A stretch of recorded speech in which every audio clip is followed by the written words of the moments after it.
지난 28일 황선홍 올림픽 감독이 돌연 박항서 감독을 제치고 임시 국가대표팀으로 발탁되었다는 소식이 발표되며 대부분의 축구 팬들이 이해가 되질 않는다는 반응을 보이고 있습니다.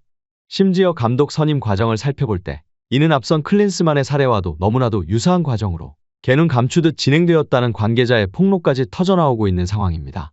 이에 더해 KFA가 현재 외국인 감독을 선임하지 않는 이유 등 너무나도 수상한 이번 KFA의 행보에 대해 자세히 알아보도록 하겠습니다.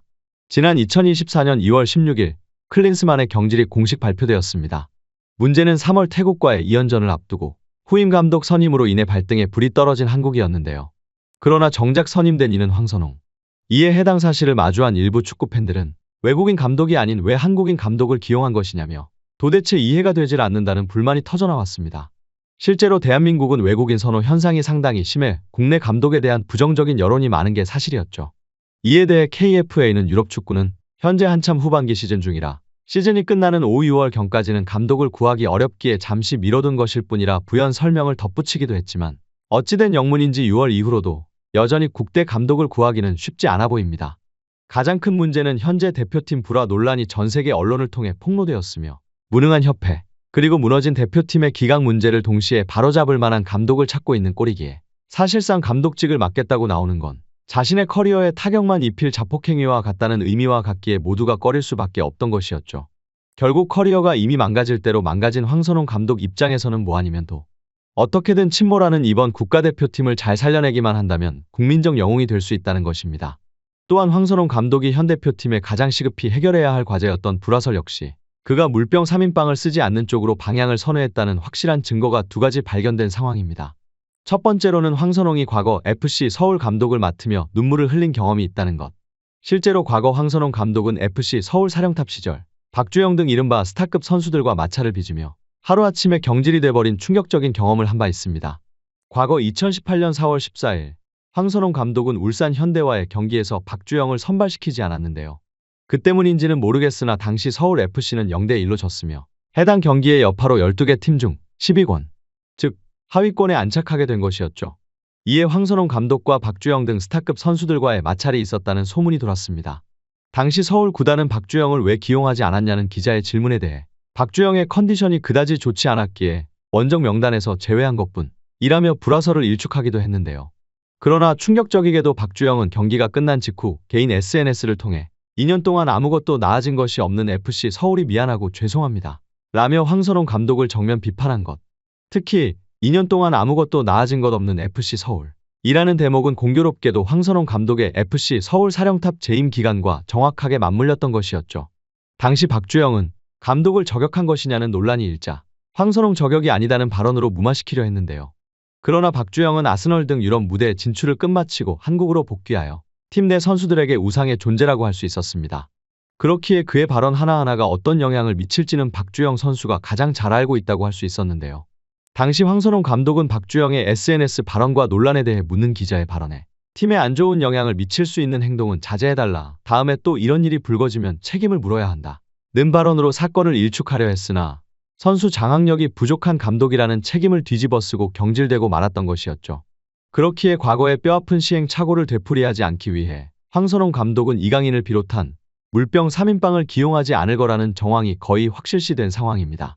그렇다면 물병 3인방이 빠지고 이를 대신하여 누가 차출될 것인가에 대해 예상 밖의 인물이 언급되며 상황이 급박하게 돌아가고 있습니다. 하극상 사건에 민감해져 있는 대국민 여론을 잠재우기 위해선 어느 정도 인성을 갖춘 인물을 차출시켜야 되기 때문이었습니다. 재미있는 사실은 이강인의 포지션을 대체할 인물로 다름 아닌 이승우가 언급되고 있다는 것이었는데요. 일부 축구팬들은 평소 이승우의 행실을 미루어 보건대 그 역시 이강인보다 더하면 더했지 덜하지는 않을 것 같다는 의문을 제기하기도 했습니다. 실제로 이승우는 승부욕이 강하고 튀는 행동을 하여 과거 스페인에서 활동하던 유소년 시절 수많은 대한민국 축구팬들의 관심을 한몸에 받기도 했습니다만 결과적으로 이리 치이고 저리 치여 K리그로 들어온 바 있었죠. 이같이 일반적으로 몰락한 유망주의 경우 새로운 팀에 적응하지 못하고 스스로의 실력을 과대평가하며 건방진 행동을 일삼다 감독 눈밖에 나 소리 소문 없이 사라지는 케이스가 대부분이라고 할 수 있습니다. 그러나 놀랍게도 이승우는 수원FC에서 35경기 14골 3도움을 기록하며 준수한 활약을 보였으며 더욱이 수원FC의 김은중 감독 역시 이승우를 부주장으로 선임하는 행보를 보였던 것. 실제로 그는 선후배 간의 예의를 중시하며 위계 질서가 무너지지 않게 행동하여 대표팀 내부에서도 긍정적인 에너지를 발산하는 역할을 수행한다고 하는데요. 김은중 감독 역시 이승우의 발탁을 놓고 의중을 묻는 기자의 질문에 대해 승우는 선후배들에게 철저하다. 선배들이 승우한테 버릇없다고 하는 건 들어본 적도 없다. 워낙 잘하는 애다. 심지어는 후배 교육도 잘 시킨다. 고 칭찬할 정도였죠. 사실상 그의 발언은 주장 손흥민에 대해 물리적인 영향력까지 행사한 이강인 선수와의 이번 사태의 경우 이승우가 있었더라면 결과는 달라졌을 수도 있을 거라는 발언으로 해석될 수 있던 것이었죠. 두 번째로 전문가들이 제시한 물병 3인방을 차출하지 않을 것이라는 증거는 이번 태국과의 월드컵 예선 2연전의 경우 한국에서 치러진다는 것이었습니다. 도대체 한국에서 치러지는 경기라는 점, 그리고 물병 3인방의 비차출이 어떤 관련이 있을까? 지난 21일경 점차 광고계가 손절하는 분위기가 확산되자 덜컥 겁이 난 이강인은 주장 손흥민이 위치한 런던으로 직접 찾아가 사과를 한 바 있었습니다. 하지만 이강인을 바라보는 국민 여론을 싸늘했습니다. 손흥민이 이강인을 용서해 달라고 부탁을 해보았지만 우리는 손흥민 선수의 성격이 어떤지 잘 알고 있기에 쉽사리 이강인을 용서할 수 없었는데요. 이런 상황에서 이번 3월에 열릴 태국전의 경우 한국 월드컵 경기장에서 열릴 예정입니다. 이 과정에서 이강인을 비롯한 정우영, 서령우 등 물병 3인방이 경기장의 모습을 드러냈을 경우 관중들의 반응을 고려할 수밖에 없는데요.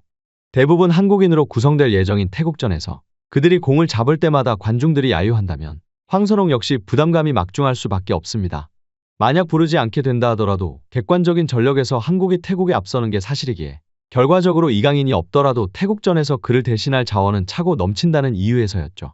그렇기에 수많은 축구 전문가들은 황선홍의 FC 서울에서의 경험, 그리고 이번 한국에서 열릴 태국전에서 관중들의 야유, 이 두 가지 이유로 인해 이번 태국전에서 이강인을 기용하기란 현실적으로 무리가 있다는 발언을 하고 있습니다.